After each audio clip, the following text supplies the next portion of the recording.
I'm Russell Sandberg. I'm the author of Subversive Legal History, and that book is about trying to put legal history at the beating heart of the law curriculum. And so to follow that book, I'm having a number of conversations, a number of subversive conversations with legal experts talking about their research. And also later on in the series, we'll be talking to some historians and some other academics about their research and their views on legal history and their views on some of the arguments of the book. But today I'm delighted to be joined by Dr Emma Nottingham from the University of Winchester, who's going to be talking to me about her work and also about some of the themes and ideas and concepts and general subversiveness found in subversive legal history. So welcome, Emma. With these things, I always like people to introduce themselves because there's nothing worse than someone else sort of badly reading out your university bio. So if you can please sort of introduce yourself, and then we'll chat about whatever we want to chat about. Yes, of course. So thank you, Russell, for inviting me. I was really pleased when you asked me to be a part of this. So I'm Dr Emma Nottingham, and I'm based at the University of Winchester. My main research area is on children's rights, but some of the work I have done and that I am doing does concern legal history. So I've particularly been working on a methodology called legal archaeology, which sometimes falls within legal history. Sometimes it seems to fall outside of legal history. I don't think there's necessarily universal agreement about where legal archaeology fits or whether it fits at all, to be honest. So that's something that I've been working on as part of my doctoral studies, which I completed a few years ago, and that particular methodology I've been working on to try and develop it, and I've recently had an article accepted which will be out next year. So shall I start by telling you a bit about legal archaeology, Russell? Yeah, that would be great. I mean, it's a fascinating area. About it. Yeah. So legal archaeology seems to be quite underused, I would say, as an approach to studying law. And it's something that I found completely enlightening when I first started using legal archaeology, because it enabled me to basically look at a well-known case in a different way. So legal archaeology is essentially digging into a case. It tends to have been used mostly so far for looking into cases specifically. I don't think there's any reason why maybe it couldn't be used for perhaps other things as well, but predominantly the work seems to have been looking at cases, particularly cases that are considered to be maybe landmark or leading cases or famous cases in some way. And the approach basically involves doing a history of the case by metaphorically digging into it, by finding all sorts of different resources and different artifacts, if we use the metaphor for the methodology, to find different things that you can piece together to try and tell you something about that case that you wouldn't necessarily have known otherwise, particularly from just reading a case report, because obviously a case report, whilst it is commonly our primary source in legal studies, it actually doesn't necessarily tell us a lot about the case, because it is stripped back to only the information that is considered to be important, or only information that is considered to be maybe relevant to the legal issues that are at hand in that case. But I noticed that you did talk about legal archaeology a little bit within the book as well, which I was really pleased to see. Yes, I mean, and to be honest, it was one of the things which I agonized over how much to talk about in the book, because as you say, there is this sort of question: is it legal history? Is it something else?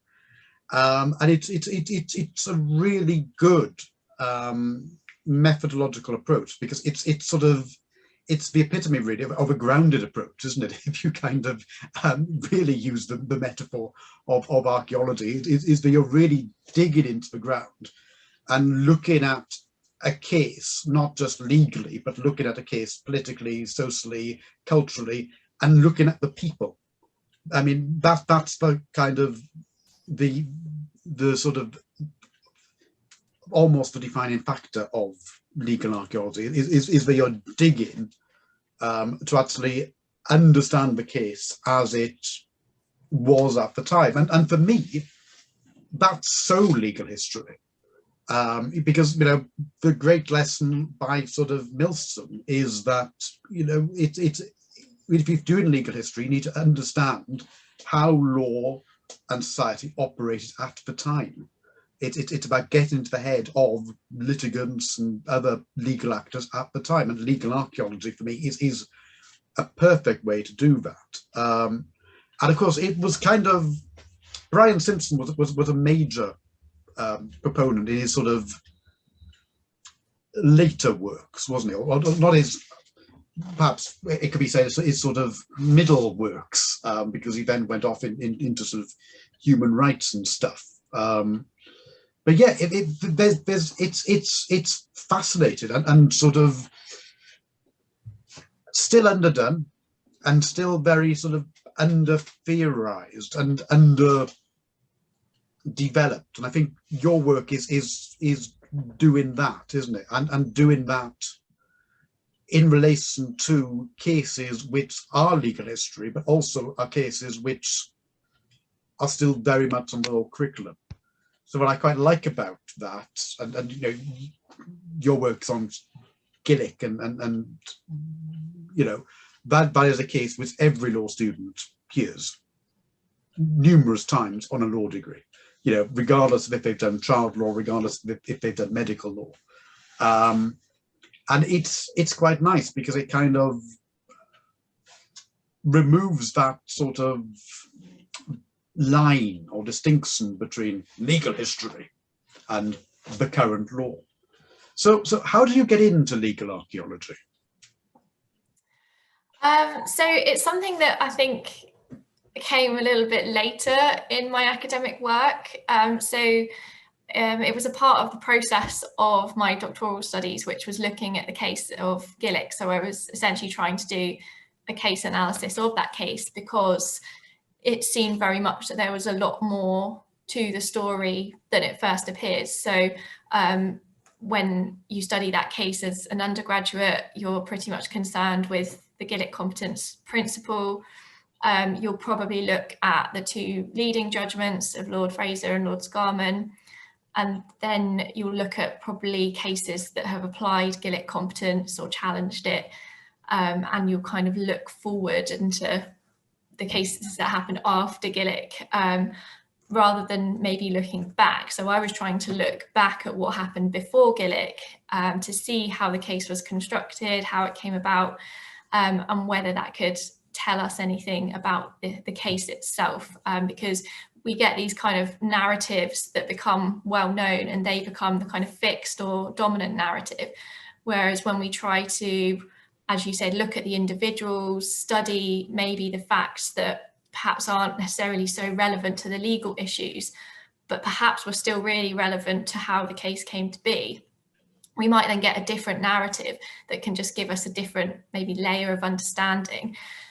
So I think the thing that I found really challenging with doing that was the fact that I didn't know about legal history. I hadn't really heard of legal history. It wasn't something that I had come across. If I had heard of it, I think I thought it was some separate entity and that it wasn't something that I was doing.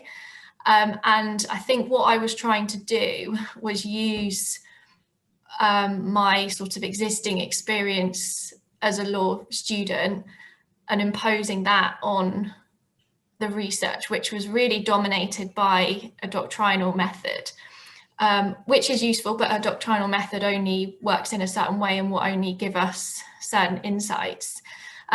So I think I had this kind of tension for a while that I couldn't quite work out how to do my project, but I felt like I was kind of had this impulse to do things in a very doctrinal way because that's what I'd been trained to do. And it was actually an event that I went to in 2016, which I believe is actually when we first met. It was at the Institute of Advanced Legal Studies, an event that was on women's history, and it was deliberately trying to bring together lawyers and historians. And for some reason, the event struck me. I saw it advertised and I thought, oh, well, I don't know if I've got time to go to this, but something about it just made me think that it could be useful. And at that event, I listened to the different speakers and realised, oh, there's legal historians out there. And I had many conversations with people there who were from the discipline of history. And it was during those coffee chats where I spoke to them and I told them what I was doing. And they said, that's history, you're doing history, because you're trying to look into the history of a case.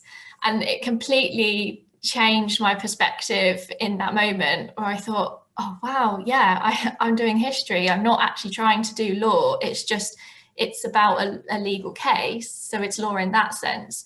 But the actual approach that I'm taking is a historical approach. So at that point, I kind of freed myself from doctrine and the way that I'd done everything before. And I realized, oh, there are other ways to do things. So from that point, I started to then read up on legal history and study it and look at it as a method or a number of different methodologies. And I had this idea in my head about archaeology separate to discovering legal archaeology, actually, which was almost like I was almost like doing an archaeology, and I was trying to find bits because I was using lots of original sources that I found from the time of the case. And that was very, very different to what other students were doing in my law school at the time, which made me feel like I was the odd one out a little bit, and because I just never worked like that before. But then I realized that actually to a historian, that's, you know, quite a common way to work. So I tried to sort of talk to historians to learn from them and build up my understanding. So it was through that reading, I looked at different historical methodologies, and I came across the work of Brian Simpson and what he had said about legal archaeology. So he coined the phrase. I believe the practice of legal archaeology had been happening well before Brian came up with that phrase. It wasn't necessarily something new, but I think it was quite groundbreaking in that he defined it in that way and gave it a metaphor and almost formalized it more so as an approach or a methodology that could be used. So once I kind of had that, I then realized, oh, actually, I am a legal historian, and I kind of embraced it. And then just wrote the thesis up at that point, and everything's just kept going forward from there. That's awesome. I mean, I think that's, you know, a really useful way in which sort of history sometimes comes at you sort of almost in the corner of your eye. And I think it's also in part, but we still don't think of the 20th century, particularly the late 20th century, as being history. We kind of feel as if it's still the now. And you know, I think that event was really, really, I mean, I learned so much from that event. And I think one of the contributions that feminist legal historians or women legal history experts have really made is to show us that actually the 20th century is history, and can be looked at in that way. And yeah, you know, it's sort of, and your point about Brian Simpson popularizing an idea which was already in practice, that happens so often. It's sort of, you know, there's very, very rarely something completely brand new. And I think the reason why Brian Simpson's been associated with it is because he already had a real stellar profile as a legal historian and as a very sort of doctrinal legal historian. And so suddenly when he's sort of starting to look at, you know, non-legal materials to understand these legal landmarks, people kind of paid attention in a way that others who were already doing it and perhaps hadn't labeled it in quite those terms got less attention. But it's a really fascinating method and a fascinating approach, and it's really subversive, because, as you say, it questions what you think you know about the case, but also what you think you know about how that case is situated, if that makes sense. Because we sort of retrospectively see cases, the whole leading case idea, the whole landmark case idea. These cases at the time were not leading or landmark cases. We kind of attribute that to them. And we forget that, every case could go one of two ways. And we don't really pay attention to why this particular case became the leading case. You know what I mean? And there's so many sort of, in the book I talk about what ifs and sliding doors and all that kind of stuff. You kind of think, my God, there's so many sort of decisions which led to that case going to the courts it went to, going in front of the judges it went in front of, and the judges decided in that particular way and elaborating it in that particular way. And we don't look critically at law reports in terms of inclusion and exclusion and what they're telling us about the case and what they're not telling us about the case. But they're obviously, and I say obviously, there's something we don't think about, but if you stop and think, they're obviously acts of interpretation, aren't they? You know what I mean? It's sort of, and so, yeah, digging around them, is such a good idea.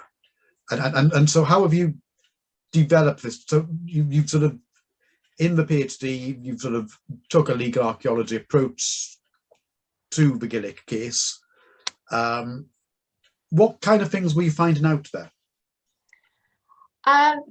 It really gave an insight into all the different events that were happening that maybe lead up to the case, and the different legal actors, and how there's an element of maybe serendipity with what happened, of who met who, whom, and who was talking to each other, and then which different groups Mrs. Gillick was involved with, and the different people that she met. And it really highlighted that she was an active campaigner even prior to the issues associated with Gillick. So she was campaigning on other matters that were related to family values as well for some years prior to the case. And also there were other people who had identified the issue to do with the oral contraceptive pill, and under 16-year-olds, she was not the only person. There were other people that had actually tried to challenge that. But you could see from her story as well that there's something about the fact that it was her that could bring this forward, and who she met, how she got the funding, because it wasn't the type of case that would normally get funding. So there's a whole story of there's a period of 2 years that it took for her to be able to get legal aid funding. So we don't know anything about that, but that's a long time, and there's a lot happening within that time. But that was really, really integral, because obviously without the funding, there is no case. And presumably, a gap of 2 years really makes you rethink the arguments and rethink the way in which things are framed, and all the stuff you've just said are things which the law reports tell you nothing about, and yet all of this stuff is so important in terms of actually understanding not just the people, important though that is, but also understanding why this is important, and how it's a landmark, which sort of, your sort of purely legalistic approach just sort of looks at it in a much more, and I don't mean the pun here, clinical way, because it kind of, the law report kind of strips the fun and the context and the interest from something, because it's codifying it, it's translating it into a legal way, into some which law as a system can understand. And so what legal archaeology is doing is it's sort of adding the context back in, but it's doing more than that, isn't it? Because it's shifting the focus to being the context. Yeah, it's sort of so as a result, once you've done the dig, you've got so much material there, but the one document you started off with now looks like sort of a lone small piece of the jigsaw rather than the main focus. So again, I mean, this sounds incredible. I mean, like I said, in the book, I mentioned it because I was aware of it, and it struck me as a really good example of showing actually that sort of legal historians can't be pigeonholed. Because, if you look at Brian Simpson's earlier stuff, brilliant stuff on, the history of contract, the history of land law, you would very much put him in the sort of the internal, doctrinal, legal historian, trying to understand the history of legal ideas, as the book puts it. But this stuff is very, very external. But also, I think it also kind of subverts the categories as well, because it's both sort of internal and external, and you're no longer just looking around it.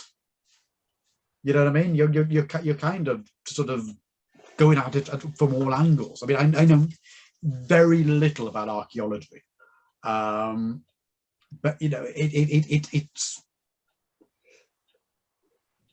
I think it's a more kind of multi-rounded analysis, if that makes sense. Yeah, definitely. I think it is both the kind of internal and external, because there's often still that doctrinal element. So you might make a decision about which case you're going to look at because of its doctrinal importance, maybe. So, like, as I've said, quite a lot of the examples of legal archaeology works have been cases that are leading or landmark cases. It's not to say it hasn't been done on less well-known cases, or that it couldn't be, but sometimes what intrigues us about a case is its doctrinal importance, but then we can kind of see that there's more layers to that, and then we get into the kind of external type of history, looking more at context and going back and looking at how the case was built and how it came about. And I think one of the things that I really learned from using the approach as well was how much I actually learned about the law more generally just through looking at one case. And I don't think I would have expected that, whilst you definitely know a lot about that one case that you're looking at, because you are looking at it in such minute detail, and you're basically presenting your own kind of new narrative of that case based on what you have discovered.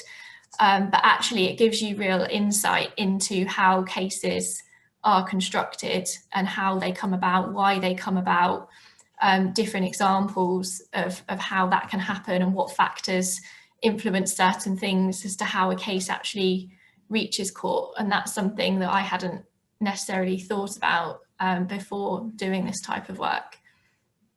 Yeah, and I think that then makes you see doctrinal internal analysis in a different way. So what I really like about legal archaeology, particularly the way which you just discussed it, is that it's not just something which is sort of an external contextual thing, which then adds a different layer.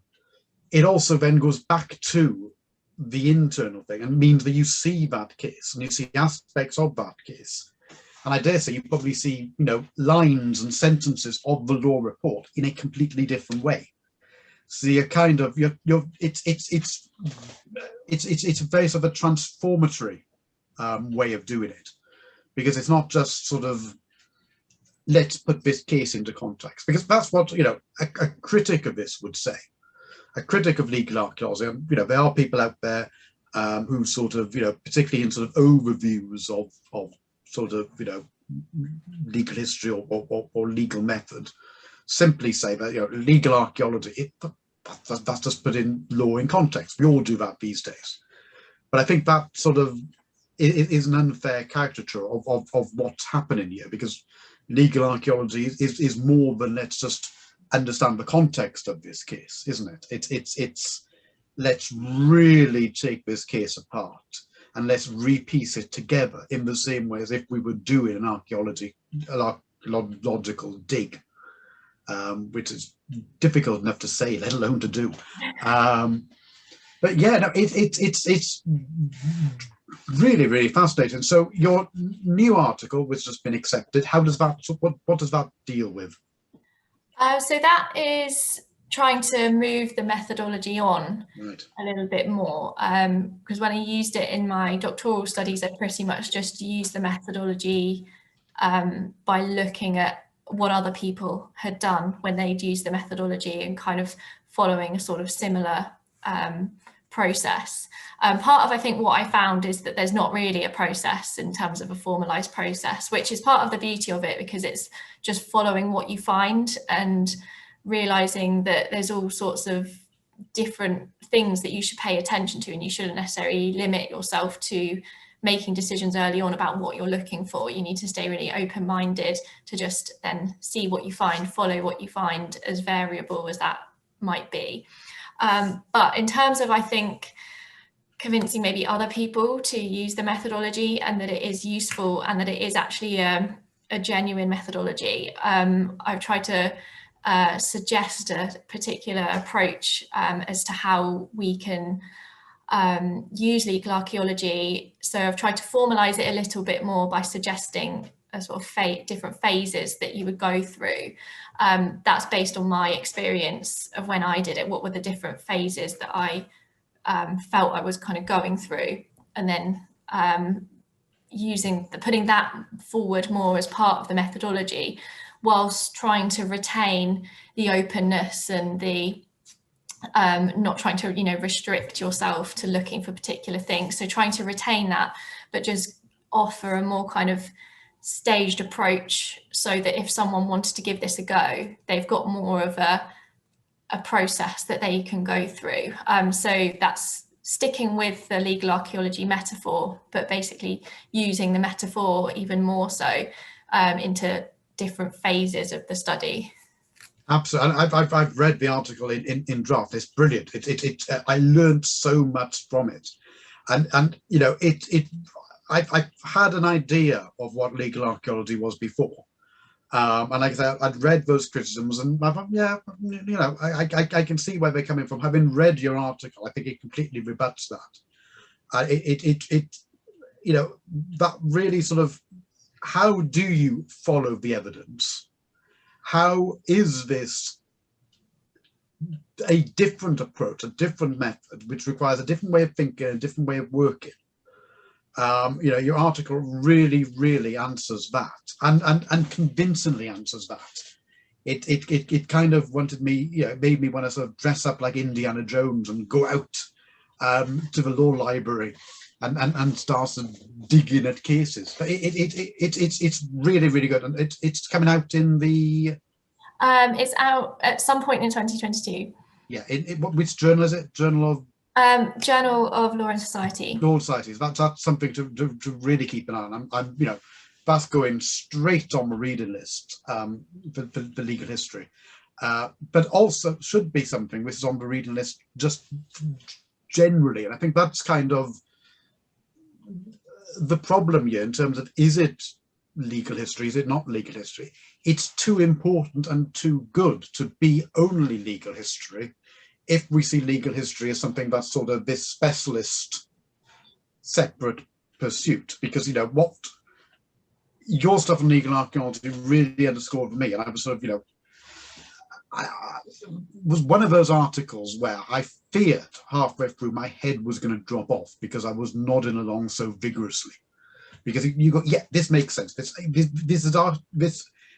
makes sense and is articulating and is making points which I hadn't thought of, but now that she makes them are so logical and so clear, but yet at the same time so insightful and brilliant, that you're sort of reading it, nodding along and thinking my head's going to fall off in a minute, but you're also thinking that this is the kind of stuff which all law students should be exposed to, all law scholars should be exposed to. It's not saying for a second this is what we ought to be doing all the time on the law curriculum, but this is a really useful method.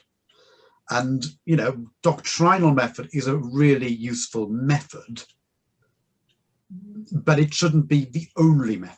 And this is a sort of another method. What I like about legal archaeology as well is that it's not a million miles away from doctrinal legal analysis. You know what I mean? It's not incredibly scary. It's still quite scary, as someone sort of trained in sort of doctrinal law, just kind of go, let's look at this in a different way. But it's not completely and utterly different. It's a short taxi ride from conventional legal scholarship, rather than sort of two buses, a walk, and goodness knows where away from, which some interdisciplinary methods are. You sort of look at them and go, my God, in order to do this, I would need to go and do another PhD.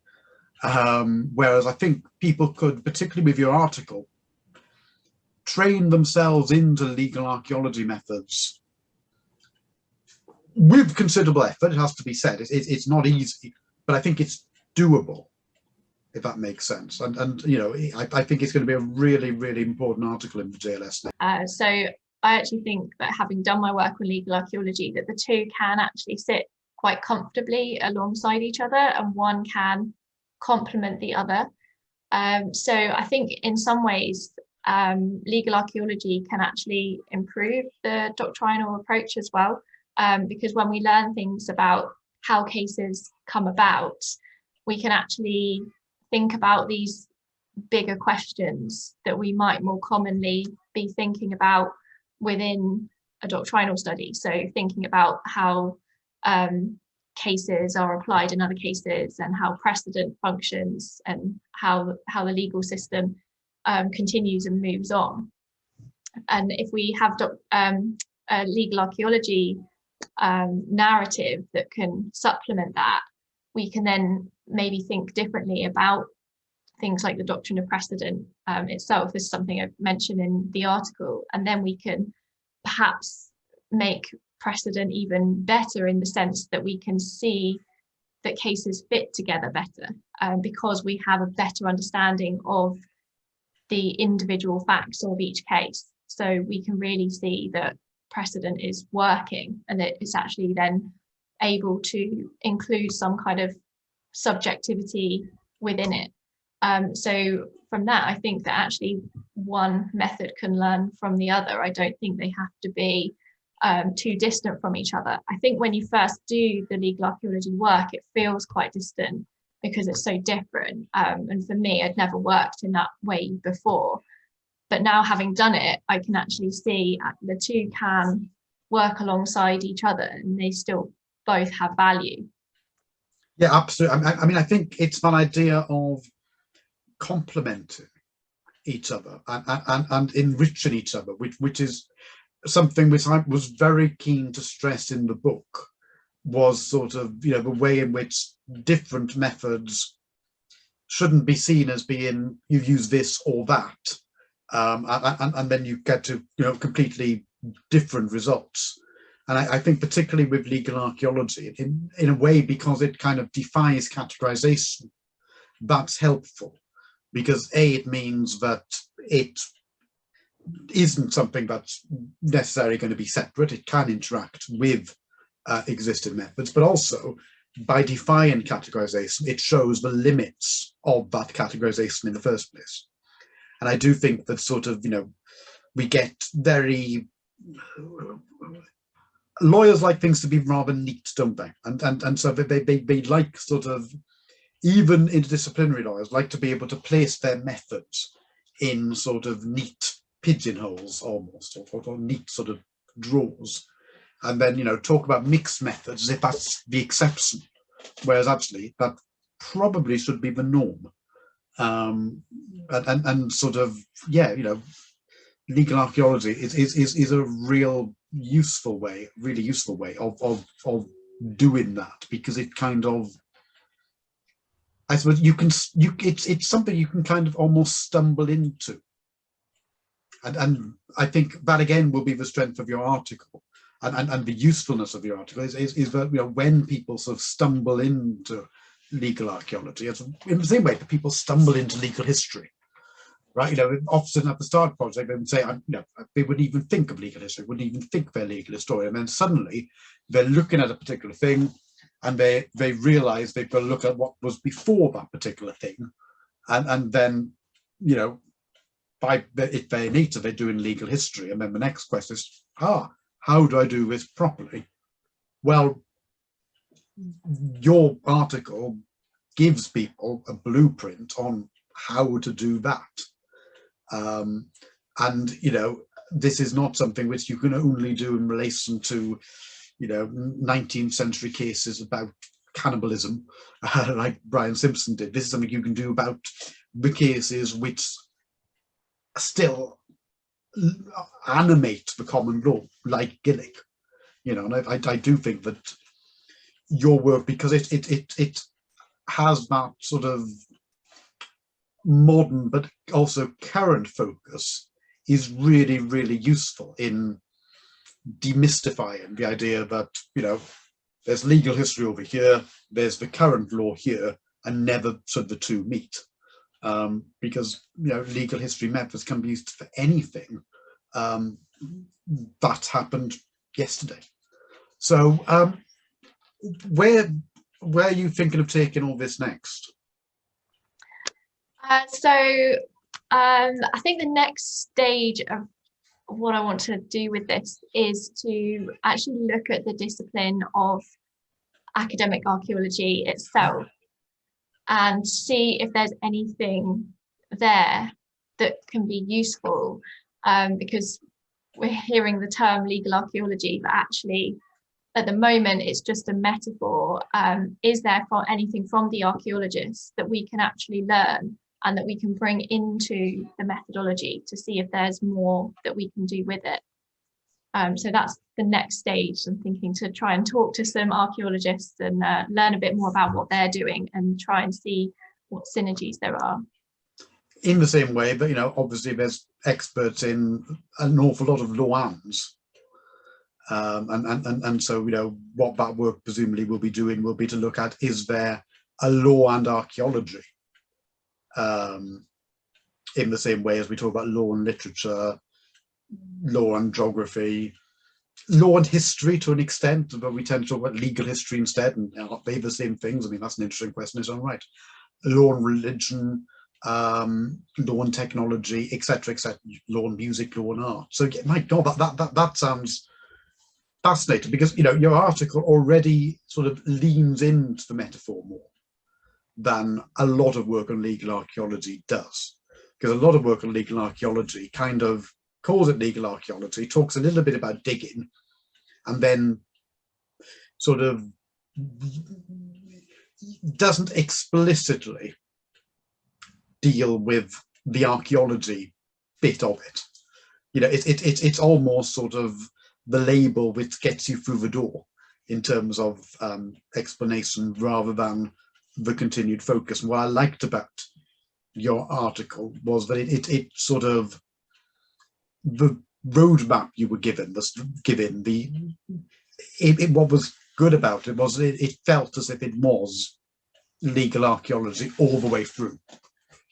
You know what I mean? That was sort of quite clever, but it's using that as an extended metaphor.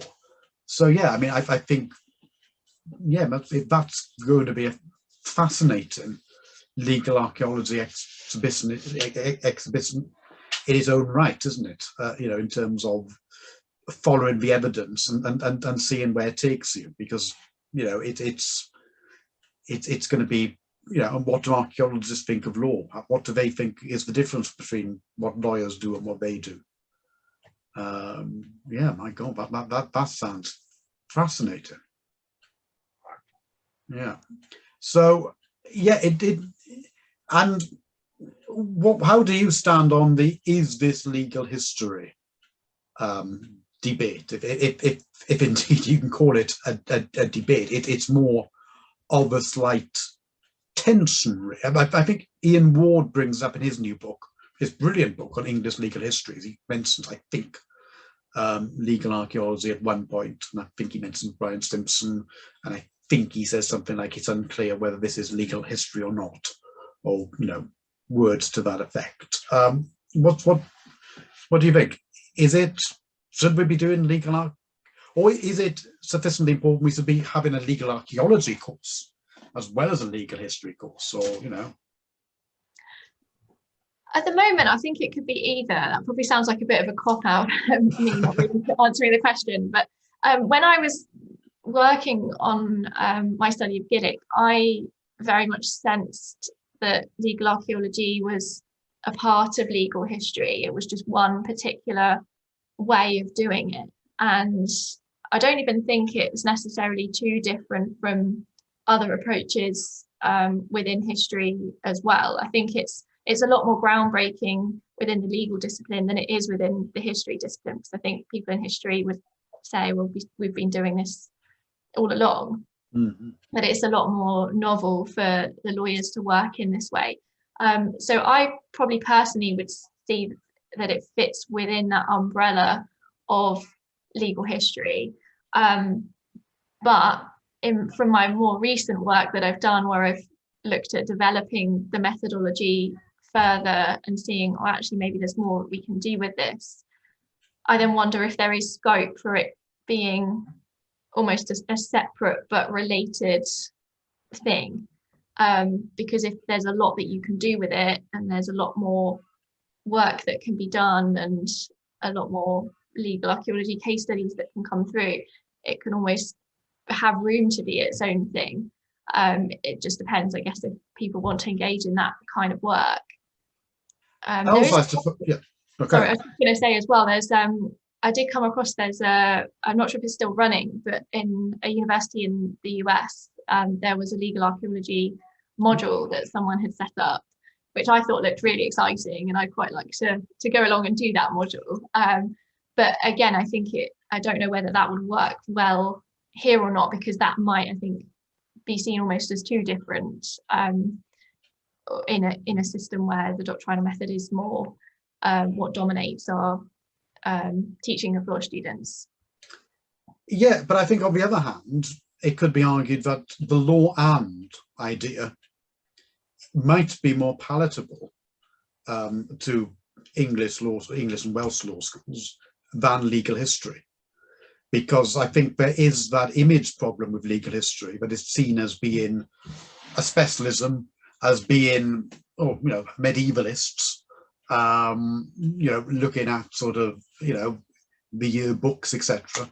Whereas I think if you talk about it as sort of law and archaeology, or even legal archaeology, you haven't got that image problem, and it suddenly sounds more exciting in the same way that sort of law and art, law and music sound more exciting, because they don't have that sort of baggage. I mean, this was something in the book where I talked about and tried to compare the development of legal geography and legal history. And, the main finding there was that sort of legal geography has developed in this really interdisciplinary way, and in this way where it's rightly seen as being innovative and interdisciplinary and of interest with lawyers and geographers, because it's developed in a very non-institutionalized way. Whereas with legal history, it's developed in a very institutional way, in that it's developed as a field and as a canon within law schools and as a specialism within law schools. Even though there's great work going on out in history departments up and down the country, that's not quite seen as being the sort of the stereotypical, the pure legal history. And I do wonder with legal archaeology whether sort of positioning it as a method and as something that's not institutionalized. And by that, I don't just mean something that happens primarily in law school. I also mean by institutionalized something which is sort of specialist and separate, has its own journals, has its own book series, has its own modules, has its own canon. And I kind of think that perhaps those things which seemingly seem great might actually inhibit in a way. And I've kind of seen that over the last 10 years or so with law and religion. Ironically, having been one of the people who've set up those things, you then kind of think, oh, actually, does that lead to, has this led to ghettoization? Has this meant that this work remains a conversation amongst specialists rather than a conversation which feeds into law more generally and feeds into what law schools and law scholars and what law students do more generally, if you see what I mean. Because you've got a very good hook here in terms of legal archaeology, because archaeology itself is sort of seen, well, you know, as something different, as something of interest, right? You know, I think Indiana Jones would be a very different film if he started a series of films if he started off as a law professor rather than an archaeology professor. It would be much less believable that a law professor could sort of, you know, go forth in his legal research and then, you know, end up beating up bad guys, whereas an archaeology professor, that's slightly more believable, and it feels slightly more kind of exciting, and it really does highlight that idea of following the evidence and really unearthing new/old stuff, which is what legal historians do as well. So, you know, the overlap is there, but it kind of, yeah, I don't know, it's less glamorous when it's sort of, you know, the stereotypical image of a scholar hunchbacked over, you know, looking at the yearbooks, trying to translate them. That seems less of a exciting discovery than the dig of archaeologists. I think it's definitely more exciting, and just, it just puts the human and the people back into the story. And I think stories and people and all these intricate facts about who was where at what time just gives it a bit of life. And that's something that I have found the students really like, actually, because when I teach Gillick, I do tell them all the stuff that, you know, the conventional stuff about it, but I do then add in my own narrative of Gillick that I've constructed through my legal archaeology study, and I tell them about that, and they're always really, really gripped and really hooked, because we've gone into this conversation that isn't strictly about law anymore. It's who spoke to who, and where was this person, what was going on at this time, and that is, it always has like a soap opera feel to it, and they're all really hooked by what's going on, and then I tell them about what I did to then find out all this information, and they're really, really engaged by it. I don't actually tell them it's legal archaeology. I haven't got as far as saying that, so maybe this year in the lecture I'll tell them about that, but so far in telling the story, I've tend to have found that students are really intrigued by it, which surprised me, actually. That did surprise me. Well, yes, because they're kind of indoctrinated into that they shouldn't find that of relevance. I use the word relevance there rather than interest, because it's sort of, we kind of strip the people out of law to some extent, obviously not to the complete extent, but sort of, you know, it's very easy in a law degree to get to a position where you forget that every case you mention were actual people. You know what I mean? It's very easy to see them as, you know, the case on this particular principle, or even the case which these facts arise, and to, you know, completely forget that you're dealing with people's lives. And I think, you know, there rightly has been a move in law generally over the last probably 40, 50 years now, in legal history generally, probably more recent, to read people back in. And, you know, what strikes me is that legal archaeology is a really useful way of doing that, alongside, you know, other methods. But you know, it's about decentering the legal. That's the key here. Is that, you know, it's about what mindset do you approach the research, the evidence from. And, you know, if you're coming at it from a legalistic doctrinal perspective, you're going to instantly prioritize certain things, make certain interpretations, even if you're looking at non-legal materials.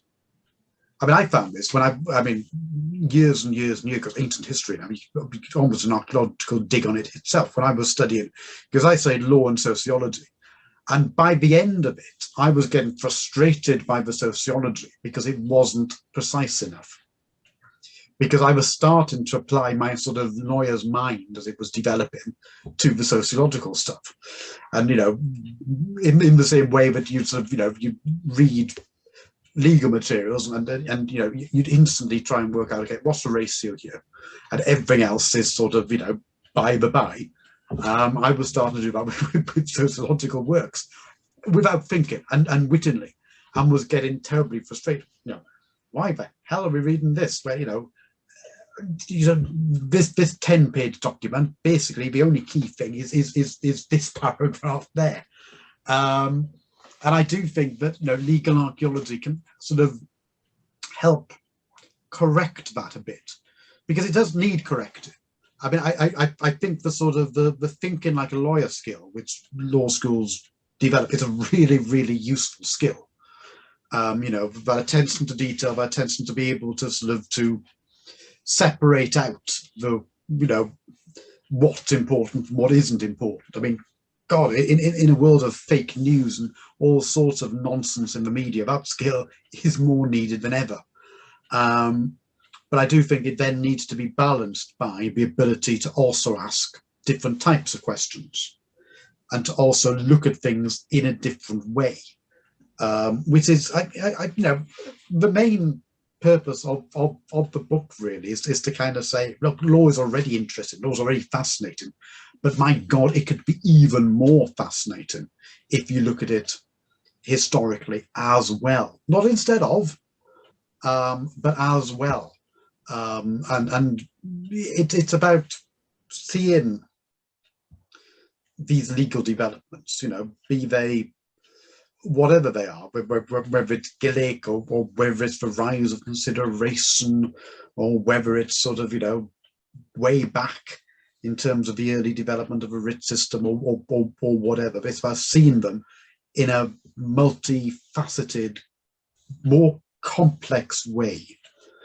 Because I suppose that's the other thing which comes from the sort of the legal archaeology metaphor here, is that it's dirty, it's grubby, it's messy, it's muddy.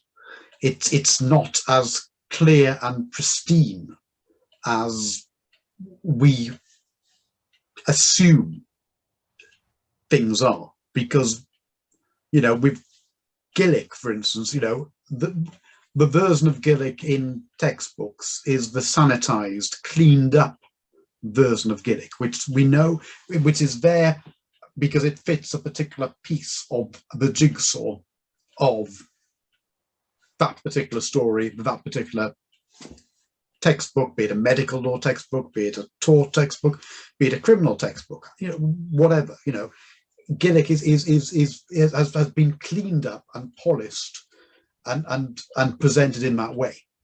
And kind of what you're doing is you're going back to looking at it in its all sort of muddy state, and seeing actually, you know, the version we've got has been polished and might have been slightly damaged in that policing act, might have been slightly dulled in that polished act, not in terms of its appearance, because polish sort of makes things shiny, but dulled in terms of making it less vibrant, less interesting, less nuanced.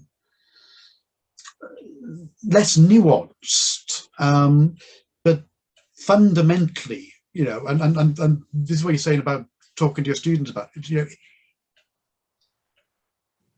legal archaeology, ironically, can make things come alive. You know, because it's that colour on things, it's that texture on things, it's that nuance on things, it's that mess on things, which make them interesting.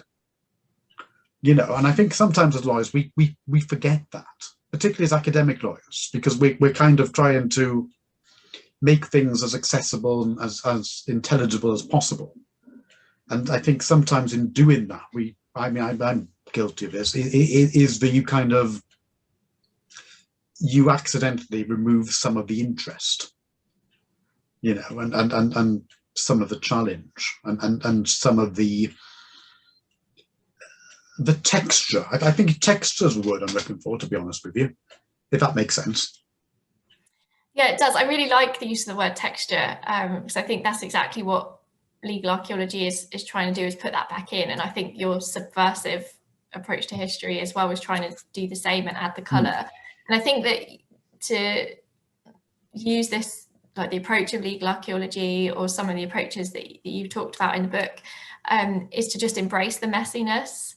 And I think that that's something that perhaps other disciplines are quite maybe used to, things being messy and working with that, and that just being how it is. I think lawyers do quite like things to be quite neat and tidy and quite categorized. And with that, then we start to think that certain things are maybe more important than others, like what the ratio in the case is becomes maybe the most important thing. And then the facts aren't really relevant because we're bothered about the principle. But actually, when we do go in and look at the facts, we realize there was this whole like messy process to maybe how this case came about, and maybe it almost didn't come about, or things like that, which are then really fascinating, but they don't fit neatly into the kind of clean textbook type of delivery that we often like to offer. Yeah, because I think we like to offer what would be expected almost in practice, where, you know, you're then using cases as authorities, as yardsticks, in order to sort of to advance a particular argument. And I think, yeah, absolutely, that there's that need to, although we, you know, need to equip students to be able to do that, I think we also need to equip students to be able to look at those cases in their messiness, because actually that means that it's not an either or, because then if you were using these cases in a sort of a practitioner way, you have a better understanding of them and a better understanding of the various different components and the various different possibilities. So if you're trying to argue that a particular case shouldn't be binding on you, actually by digging it up and looking at it from different angles, that can help with that pursuit. So it's sort of, it does frustrate me where the sort of the academic and the vocational in terms of law are sort of seen as being two separate things with two different end points. And you know, the idea that, oh, if someone's studying legal history, you know, that's not going to help them in practice. Well, yes, it will, because it's developing skills which will be directly relevant and which will mean that will inform the way in which you can do practice and inform the way in which you can, because it all comes from practice. You know, the Milson point, that, you know, legal history is always the story of getting today's client out of today's difficulty. And so, you know, this idea that then really analysing and looking at something from different perspectives is divorced from the practical and couldn't inform the practical is a nonsense, surely. You know, and it's sort of, yeah, absolutely. You know, I don't think that sort of a subversive approach is at all contradictory with being a good lawyer. In fact, and I tried to argue this in the last chapter, I think a subversive approach makes you a better lawyer, and makes you a better professional. If students go on to other, you know, professions, not just law, makes you a better citizen, because it broadens the perspective, it broadens the mind. And yeah, I mean, I think legal archaeology can really do that and add the texture, and that texture then can really change the way in which you see it all. Because I think that's you know, there's been a fascinating conversation about legal archaeology, and I mean, what really hit me about it, to get slightly sort of meta now about a conversation we're still currently having, but what really strikes me about it is the penny has dropped for me today in terms of legal archaeology being something that doesn't just place the case in context, but also transforms the understanding of the actual case as well. Because you can't see Gillick now in the same way as you saw it before your PhD. Oh, absolutely not. Yeah, I can't You know, now unsee all the things I found out. And I think the transformative nature of it has taken me beyond that as well, because now with any case I read, I have in mind that just what's in the case report will not be the full story. And I read the case in a different way.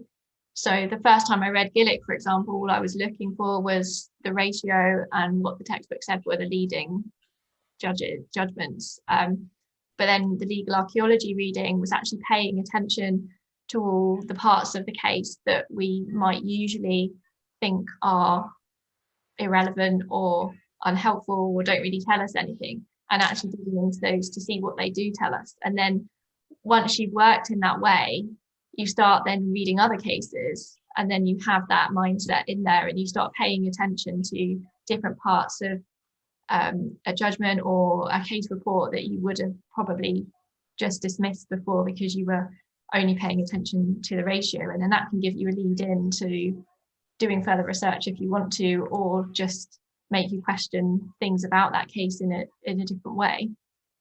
Absolutely. So I mean, the thought that's going through my head is this needs to be in undergraduate introduction to law modules. You know, the kind of modules which introduce legal method, introduce, you know, how do you deal with law. This archaeology method, I think, needs to be there, in terms of then, because like I say, it's like my experience of legal history, other people's experience of legal history.